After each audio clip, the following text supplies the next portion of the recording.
Olá, gente! Hoje é dia 18, quinta-feira, né? Nós vamos aí começar a nossa aula de matemática. E nessa aula de hoje a gente vai começar aí, como sempre, né? Com a nossa correção, tá certo? Logo depois a gente vai dar aí início a um novo capítulo, tá certo? Do nosso livro. Então vamos lá!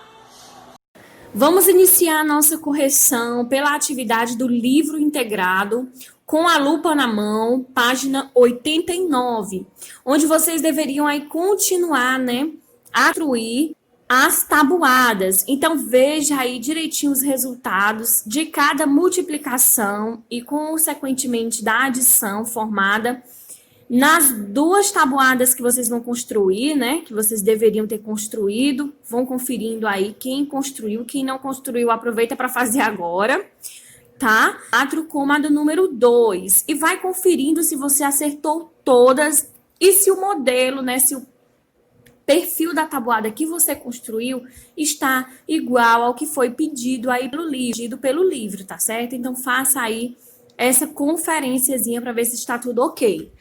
Na próxima página, nós temos a atividade mão na massa, na página 90, onde vocês deveriam aí destacar da página 19 do material de apoio uma tabela de multiplicação e preenchê-la, né, com os resultados.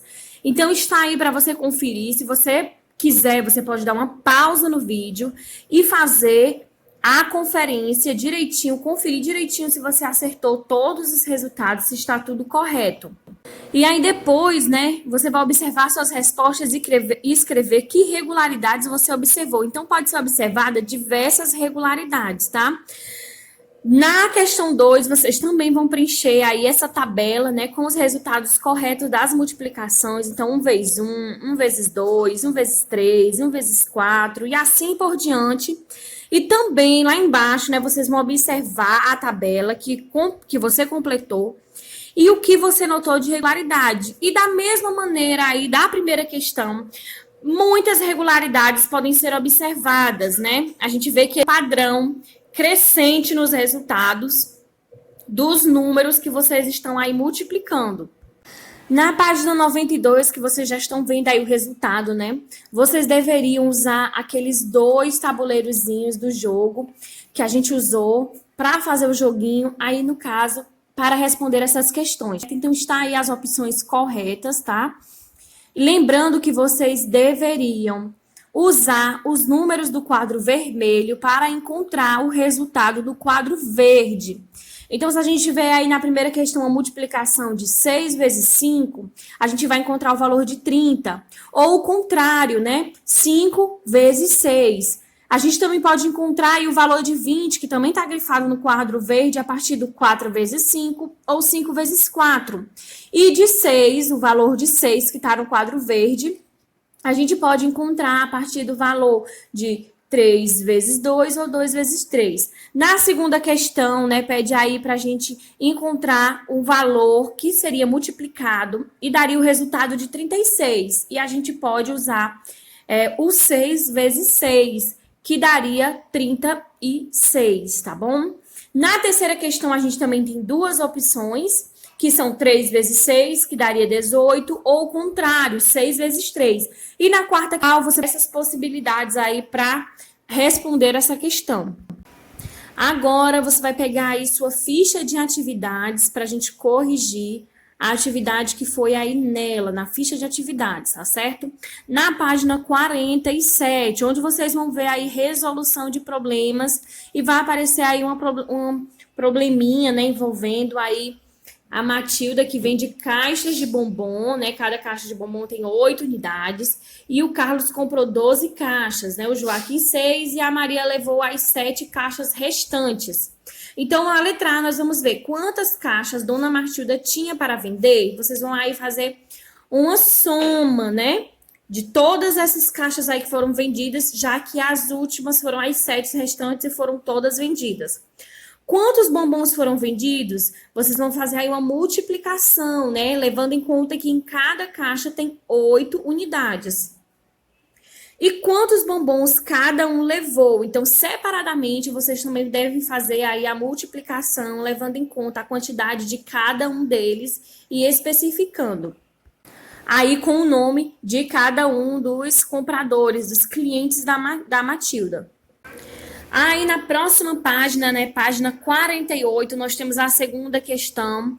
Um teatro tem capacidade para 1.240 pessoas. E na letra A nós vemos aí: em um dia de estreia, 3.456 pessoas procuraram ingresso. Quantas pessoas ficaram sem poder assistir ao espetáculo? Então vocês vão aí ver a capacidade de pessoas que cabem no teatro e fazer aí uma subtração com o valor de pessoas que foram atrás dos ingressos para descobrir aí esse valor. A tabela abaixo, na letra B, mostra a venda de ingressos durante a semana para outro espetáculo, né? E vocês vão ver aí o resultado domingo, segunda, terça, quarta, quinta, sexta e sábado. Quantos ingressos sobraram? Lembrem aí da capacidade de pessoas, né, que cabe nesse teatro. Faça aí a soma, né? Você vai fazer a soma e aí com certeza você chegou aí o resultado de que não sobraram nenhum ingresso. Muito bem, gente, feita a nossa correção, né, encerrada aí esse capítulo, a gente vai dar início a uma nova unidade, né, unidade 5, vejam aí a unidade 5, grandezas, e o capítulo 1 dessa unidade tem aí como nome, né, unidades de medida de tempo e temperatura. Então, como o próprio nome, né, do nosso capítulo aí já está dizendo, nós vamos estudar um pouco sobre as unidades de medida de tempo e de temperatura, tá certo? Nessa aula de hoje a gente vai ver alguns sistemas de medida, então fique bastante atento para você saber aí como identificar, né, cada um desses sistemas de medida e também como utilizar para medir o tempo e também as temperaturas, tá certo? Então vamos lá, prestem atenção na nossa aula de hoje, fiquem atentos à nossa explicação. Vamos lá! Nesse capítulo, vocês terão a oportunidade de debater e criar estratégias para a resolução de situações problema, que envolve identificação, representação e determinação de medidas de tempo e temperatura. Vamos começar aí observando a abertura do nosso capítulo. Veja aí que as meninas estão dialogando, existem balões de fala, né, em cada uma das personagens. E a gente vai ver aí o que elas estão dizendo. Acompanhe no seu livro o diálogo dessas garotinhas. Cada uma está dizendo aí uma frase e você vai acompanhar a leitura. Meu aniversário será nesse sábado, às 7 horas da noite. A próxima garotinha vai falar: vi na televisão que no sábado a temperatura máxima será de 21 graus e a mínima de 14. Nossa mãe encomendou um bolo de 2 quilos ao aniversário. Aí na seção Conversa Vai, a gente vê uma pergunta: quais unidades de medida são usadas para indicar tempo e para indicar temperatura e peso? Você já conhece, você já sabe distinguir quais são as unidades de medida para indicar a contagem do tempo, da temperatura e do peso. Aí na seção Conversa Vem, né, nós podemos ver que instrumentos usamos para medir o tempo, a temperatura e o peso de um objeto. Aproveitem aí essas linhas que tem na seção Conversa Vem e escreva se você já sabe qual instrumento a gente utiliza para medir o tempo, a temperatura e o peso. Anotem aí a resposta de vocês da maneira que vocês souberem usando as palavras de vocês. Vamos agora aí conhecer alguns sistemas de medidas, né? Com a civilização sendo modernizada, o ser humano sentiu a necessidade de medir o tamanho das terras, a altura de torres, a duração de um ano e várias outras coisas. E com essa modernidade, né, foram criados aí instrumentos precisos para medir tudo que é necessário aí no nosso dia a dia. Então, para medir o tempo, foi criado o relógio. Em geral, utilizamos como unidade de medida a hora, o minuto e o segundo. Para medir a massa, foi criada a balança. Então, para medir o peso, né? São medidas aí em gramas, em quilogramas, a gente tem a balança. Para medir a capacidade, a gente usa um recipiente graduado, né, onde a gente pode ver as unidades de medida em litros ou mililitros. Também podemos medir aí os comprimentos e as distâncias, né? Para isso a gente tem a fita métrica. E a unidade de medida mais utilizada são os centímetros, o metro e o quilômetro. Para medirmos a temperatura, foi criado o termômetro e nós usamos a unidade de medidas de graus Celsius. Então, a gente pode ver aí alguns exemplos de sistemas de medida. Na página 96, vocês vão ver aí um símbolo da realidade aumentada, onde vocês irão poder ver alguns instrumentos de medida. Então, abram aí essa realidade aumentada, onde será aí apresentado alguns instrumentos de medida conhecidos, né, que nós usamos no nosso dia a dia, e outros que não são tão usuais, que não são conhecidos. Observem aí esses instrumentos apresentados, né, e pensem também em outros instrumentos que vocês conhecem que não está sendo apresentado aí nessa realidade aumentada. Nessa mesma página, na página 96, vocês vão ter uma atividade aí com a mão na massa que vocês vão completar essas frases, tá certo?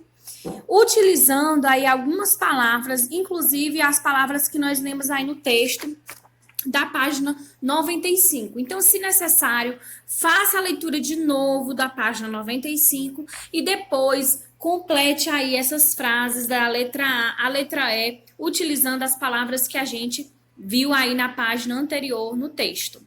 Na página 97, nós vamos aí nos aprofundar no estudo das medidas de tempo, tá certo?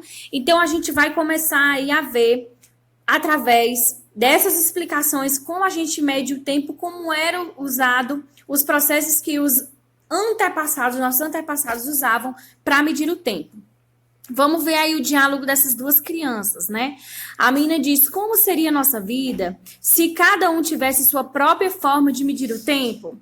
Aí o garotinho responde, né? O que aconteceria se não existissem calendários nem relógios? Vocês já pararam para pensar nisso? Aí no ícone oralidade, né, a gente ainda vê mais uma reflexão. O tempo inicialmente era medido por meio de registros das repetições da natureza, como a localização do sol no céu, as estações do ano e fases da lua. No entanto, esses registros não eram exatos, sendo necessária uma ação. E hoje em dia, né, nós podemos aí medir o tempo através do relógio, né? E nós temos aí uma explicação, né? Através do segundo, nós temos um minuto. Em um minuto, nós temos 60 segundos. A hora, em uma hora, nós temos 60 minutos. O dia, em um dia, nós temos 24 horas. Em um mês, nós temos 28, 29, 30 ou 31 dias. Em um ano, nós temos 365 dias ou 366 dias no ano bissexto. No biênio, nós temos aí 2 anos e no milênio, nós temos 1000 anos, né? E existem também aí outras referências como décadas, tá certo? E aí, você sabe como ler as horas no relógio? Nós temos o relógio analógico e o relógio de ponteiro. E aí, na página 98, a atividade mão na massa, vocês vão ver um relógio de ponteiro e vão observar aí que horas o Bruno faz as determinadas atividades apresentadas aí nessa imagem. E vão completar o texto aí embaixo. Não esqueça de usar aí a letra H para representar a hora e as letras, né, M e N para representar os minutos. E lembre que essas abreviações, elas sempre são escritas com letra minúsculas. O S nunca é usado para abreviar, tá? Na abreviação para indicar o plural. Então, se você for colocar horas, você não vai utilizar a letra S, você vai colocar apenas o H. E nunca se coloca um ponto final em uma abreviação, tá certo? E também lembrem-se aí, né, que cada hora no relógio representa 5 minutos. Então, na contagem dos minutos, a gente sempre vai estar contando de 5 em 5, tá certo? De uma hora para outra, tem 5 minutinhos ali. Então, você pode usar até mesmo a multiplicação aí para ir contar os minutos quando você for colocar as horas exatas aí no seu. livro. E aí você vai completar essa atividade observando as horas no relógio de ponteiro.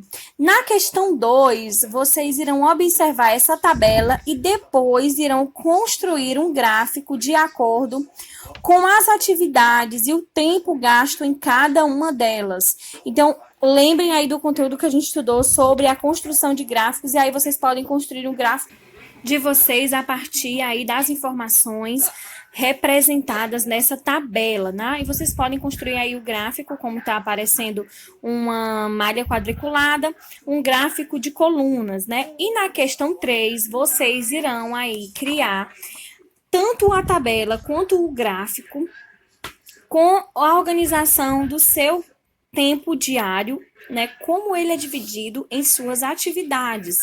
E aí você vai construir, vai colocar o nome da atividade que você faz, o tempo que você gasta nela e depois vai fazer a construção aí do gráfico e responder as questões a seguir na terceira questão. Muito bem, gente, eu espero que vocês tenham entendido um pouco mais sobre esses sistemas de medida, sobre as unidades de medida de tempo e de temperatura, tá certo? Então é isso, eu vou deixar a agenda aqui com vocês. Anotem a agenda de vocês na agenda escolar, tá certo? E realizem as atividades, depois não esqueça de me enviar foto para contar aí com a sua presença, tá bom?